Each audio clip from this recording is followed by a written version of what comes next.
Hello students, welcome to the new video of our subject company law. इससे पहले के video में जैसा कि आप सभी को मालूम है, हम लोगों ने डिस्कस किया था different forms of business organisation और इसके अलावा introduction to company and company law. आज का हमारा टॉपिक है essential characteristics of a company.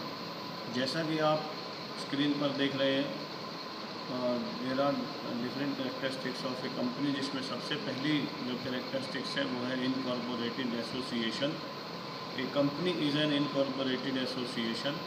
It is created either by an act of legislature और by registration under the company act. आप जैसा कि आप लोगों ने पहले भी पढ़ा है कि company is an association of person. Company person की एक एसोसिएशन है जिसका ऑब्जेक्टिव किसी भी एक पर्टिकुलर ऑब्जेक्टिव के साथ उसको कंटिन्यू करना है। एक company is an incorporated association, एक ऐसी एसोसिएशन जो इनकॉर्पोरेट की गई है, whether it is created by an act of legislature और by registration under the companies act. Companies act के बारे में आप सभी जानते हैं। The second essential characteristic of company is artificial person. As you all know that company is an artificial person as against a natural person. जैसा कि आप अभी we are going to study that company is a separate legal entity.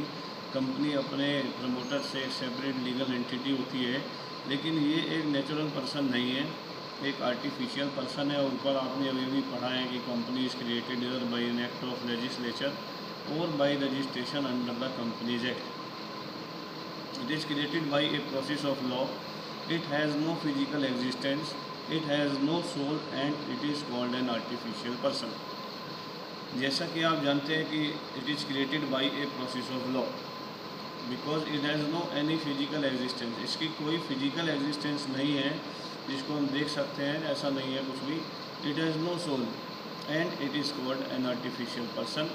But being an artificial person, in spite of being an artificial person, it can transfer property, it can enter into contracts, it can sue और be स्यू।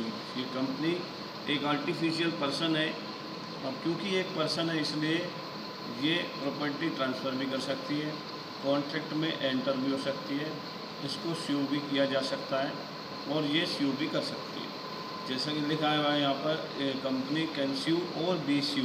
तो artificial person होने के बावजूद भी company property transfer कर सकती है, contract में एंटर कर सकती है, स्यू कर सकती है और कंपनी को भी किसी भी पार्टी के किसी भी ऑर्गेनाइजेशन के द्वारा स्यू किया जा सकता है। ये दो essential characteristics. This is the third essential characteristic, separate legal entity. Unlike partnership, company has a separate independent legal existence distinct from its members. A company after it is incorporated acquires a separate legal entity. It has the right to own and transfer property. जैसा कि मैंने अभी पिछली slide में बताया कि जैसे ही company incorporate होती है, एक आर्टिफिशियल पर्सन का स्टेटस मिलता है और ये एक सेपरेट लीगल एंटिटी कंसीडर की जाती है जो कि अपने मेंबर से बिल्कुल अलग है, डिफरेंट है। जैसा कि आपके सामने लिखा है, डिस्टिंक्ट फ्रॉम इट्स मेंबर्स। अपने मेंबर की आइडेंटिटी अलग होती है और कंपनी की आइडेंटिटी डिफरेंट होगी। ये company after it is incorporated acquires a separate legal entity. It has the right to own and transfer property. Company has a right, company के पास अधिकार है that it may own and transfer property. Fourth one is perpetual existence. Perpetual existence का मतलब है यहाँ पर कि कंपनी के एग्जिस्टेंस पर कोई इफेक्ट नहीं पड़ता जब तक कि इसको लॉ के थ्रू ख़त्म न कर दिया जाए। A company has a continued existence, continue रहेगा। The life of the company is not dependent upon the life of the individual members constituting it. तो परपेचुअल का मतलब है यहाँ पर कि ये इंडेफिनिट पीरियड के लिए भी जा सकता है, लॉन्ग टर्म जाएगा। इसके ऊपर किसी भी मेंबर के डेथ का, इंसॉल्वेंसी का, रिटायरमेंट का, इंसैनिटी का, किसी भी तरह का कोई प्रभाव नहीं होगा। यहाँ तक कि कंपनी के एक मेंबर को छोड़कर अगर बाकी सभी मेंबर भी इंसेन या डेथ या इंसॉल्वेंट हो जाए तो भी कंपनी के एग्जिस्टेंस पर कोई प्रभाव नहीं पड़ेगा। इसलिए पॉइंट लिखा गया है perpetual existence. A company has a continued existence the life of the company. आप देख रहे हैं यहाँ पर लिखा है कि कंपनी की लाइफ डिपेंड नहीं है किसकी लाइफ पर, इंडिविजुअल मेंबर्स जिन्होंने इसको कंस्टिट्यूट किया, बनाया, प्रमोट किया, खड़ा किया कंपनी को, उनकी किसी भी चीज़ पर डिपेंड नहीं है। कंपनी का अपना परपेचुअल एग्जिस्टेंस होता है। किसी भी मेंबर का डेथ, किसी भी मेंबर के इंसॉल्वेंट होने पर, किसी भी मेंबर के इनसेन या रिटायर होने पर कंपनी की लाइफ पर कोई प्रभाव नहीं पड़ेगा, परपेचुअल एग्जिस्टेंस होता है। तो कंपनी लॉन्ग रन चलती रहेगी जब तक कि लॉ के द्वारा इसको डिज़ोल्व न किया जाए, ख़त्म न किया जाए, बंद न किया जाए।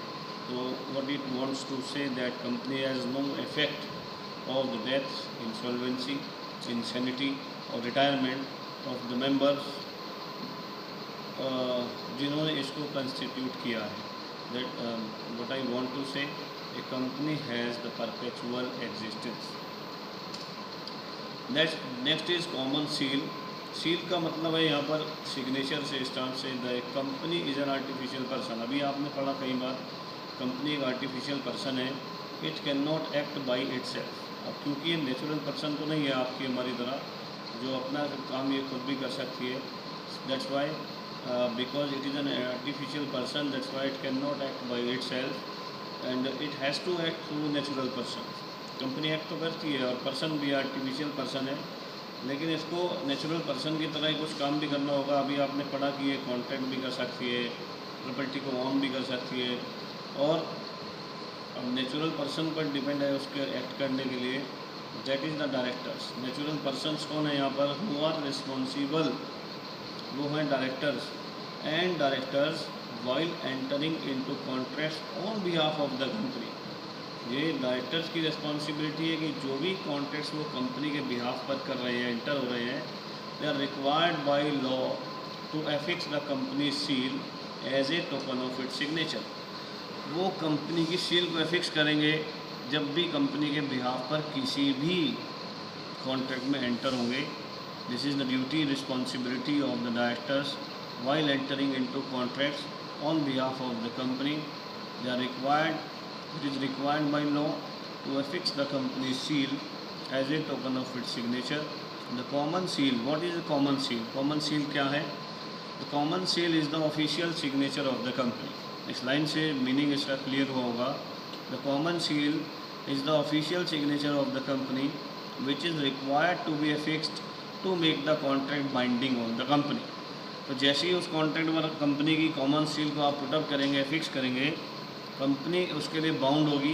जैसा कि आप देख रहे हैं, इस पर लिखा है the common seal is the official signature of the company which is required to be fix to make the contract binding on the company. तो जैसे एक नेचुरल पर्सन किसी कॉन्ट्रैक्ट पर साइन करने के बाद बाउंड हो जाता है, बिल्कुल ऐसे ही कंपनी के बिहाफ पर, कंपनी के सिग्नेचर के बिहाफ पर जब आप कॉमन सील को फिक्स करते हैं किसी भी कॉन्ट्रैक्ट पर, तो बिल्कुल एक नेचुरल पर्सन की तरह कंपनी भी उस कॉन्ट्रैक्ट के लिए बाउंड हो जाती है। और अभी आपने पढ़ा कि company can sue and be sued. अभी नेक्स्ट स्लाइड में भी हम यही पढ़ेंगे कि कंपनी स्यू भी कर सकती है और कंपनी को भी स्यू किया जा सकता है। Next point is limited liability है, इसका सबसे अच्छा मेरिट है। जैसा कि मैंने लिखा भी है इसमें, one of the most important advantages of a company is the limited liability. अभी पिछले वीडियो में आप सबने पढ़ा था, डिस्कस किया था हम लोगों ने कि पार्टनरशिप की कैरेक्टरिस्टिक है, फीचर है the liability of A partner unlimited. लेकिन ऐसा कंपनी के केस में नहीं होगा। कंपनी केस में इसके मेंबर की जो लायबिलिटी होती है वो लिमिटेड होती है। वो कितनी होती है? The liability of every member of the company is limited to the amount of share subscribed by him. उसकी लायबिलिटी कहाँ तक लिमिटेड है? To the amount of shares subscribed by him if he has paid the full amount due on the share subscribed by him. अगर उन सब पर पूरी amount पे कर चुका है तो उस अमाउंट ऑफ शेयर्स तक लिमिटाइज्ड है, उसकी ड्यूटी लिमिटेड है, उससे ज़्यादा वो कुछ भी देने के लिए लायबल नहीं होता। तो unlike partnership, the member of a company has A limited liability, but in case of partnership the liability of A partner is unlimited. तो ये आपने पहले भी पढ़ा है पार्टनरशिप में और आज कंपनी में आप पढ़ रहे हैं। That is the one of the most important advantages of a company, the liability of its members always limited. Next is capacity to sue and be sued. मैंने अभी बताया आपको पिछली स्लाइड में कि company has a capacity to sue भी कर सकती है किसी दूसरे पर्सन को, एंड बी स्यूड, इसको भी स्यू किया जा सकता है। The next point is transferability of shares. The shares of a public company are freely transfer. Public company share को फ्रीली ट्रांसफ़र किया जा सकता है। The articles of a public company can not and of a private company must impose restrictions on the transfer of share. तो public company में transferable होते हैं shares, लेकिन प्राइवेट में नहीं होते। आप देख रहे हैं कि आर्टिकल ऑफ एसोसिएशन जो होता है कंपनी का, वो रेस्ट्रिक्शंस नहीं लगा सकता ट्रांसफ़र पर, लेकिन प्राइवेट कंपनी में होता है। तो in case of public company there is no restriction on transfer of share, you can easily transfer your shares to any other person. Next point is separate property. A company is regarded as a separate entity distinct from its members, and such a company is capable of owning, enjoying and also of transferring property in its own name. So these are some characteristics. I think we should revise: the incorporated association, artificial person, separate legal entity, perpetual existence, common seal, limited liability, capacity to sue and be sued, transferability of shares and separate property. I hope the characteristics of company are clear to all of you. Do watch the video and please attend your Zoom classes continuously, regularly. Thank you so much. Have a nice day.